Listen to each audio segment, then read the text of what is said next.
Bonjour à toutes et à tous et bienvenue pour une nouvelle émission de Metal Missile and Plastic Gun. Aujourd'hui une émission très particulière parce qu'elle va être le premier volet d'une mini-série assez conséquente qui sera consacrée à la série Starcom. Alors Starcom est une série qui, pour résumer, c'est G.I. Joe dans l'espace quoi, puisque ça s'appelle Starcom The US Space Force, au moins c'est explicite et clair à ce niveau. Et il me semble que ça a été diffusé en France en octobre 1990, à partir d'octobre 1990. C'est une série très courte qui comporte 13 épisodes. Donc aujourd'hui nous allons voir deux premiers véhicules de Star Wing, c'est-à-dire la force des bons de la série, avec le Star Max Bomber et puis le Laser Rat.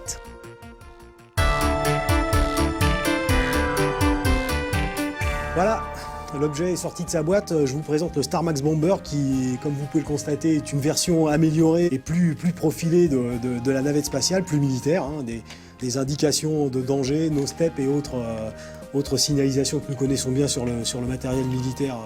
Alors il y a beaucoup de choses interactives, si j'ose dire, sur ce jouet. D'abord un patin d'atterrissage que l'on peut, comme vous le voyez, rétracter et sortir à volonté en tournant une petite molette. Bon, comme son nom l'indique, le Star Max Bomber est un bombardier. Donc quand vous actionnez la molette, ça fait bien sûr tomber une des bombes que vous voyez ici, et qui comporte une terminaison aimantée, parce que les deux principes qui régissent Starcom sont le Magnalock, donc, qui consiste en des petits aimants qui sont sous les pieds des petits astronautes qu'on va voir tout à l'heure, et à certains endroits des différents véhicules. Et puis le fameux Power Deploy, qui est un système à moteur qui fait que ces jouets sont vraiment extrêmement vivants et que c'est vraiment très intéressant de les faire fonctionner. Ici, voilà, on ouvre le cockpit avec un pilote. Des figurines de petite taille mais correctement articulées, avec une visière qui s'ouvre et qui se referme.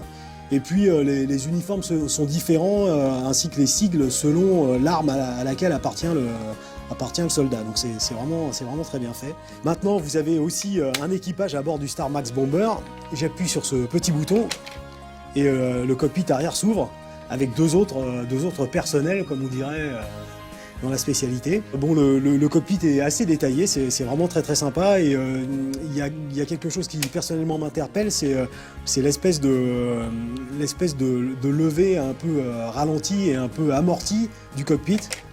Je trouve ça pas mal du tout, c'est assez réjouissant et ce n'est que le début.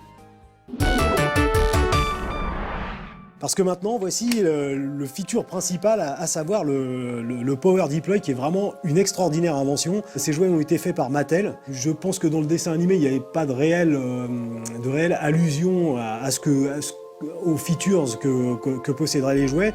Mais le but, c'était comme d'habitude, c'est d'essayer de faire que les jouets agissent de la même façon que dans la série animée. Donc le moment est venu, j'appuie sur le bouton du Cargo Release.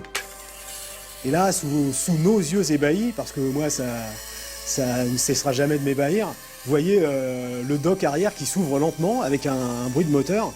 Donc je suppose que le système doit consister en un ressort que le fait de refermer tend, et qu'ensuite il reprend sa taille initiale et donc fait fonctionner le feature. Donc c'est vraiment super génial, vraiment j'adore. Donc en l'occurrence, le cargo que nous voyons ici, c'est le Laser Rat.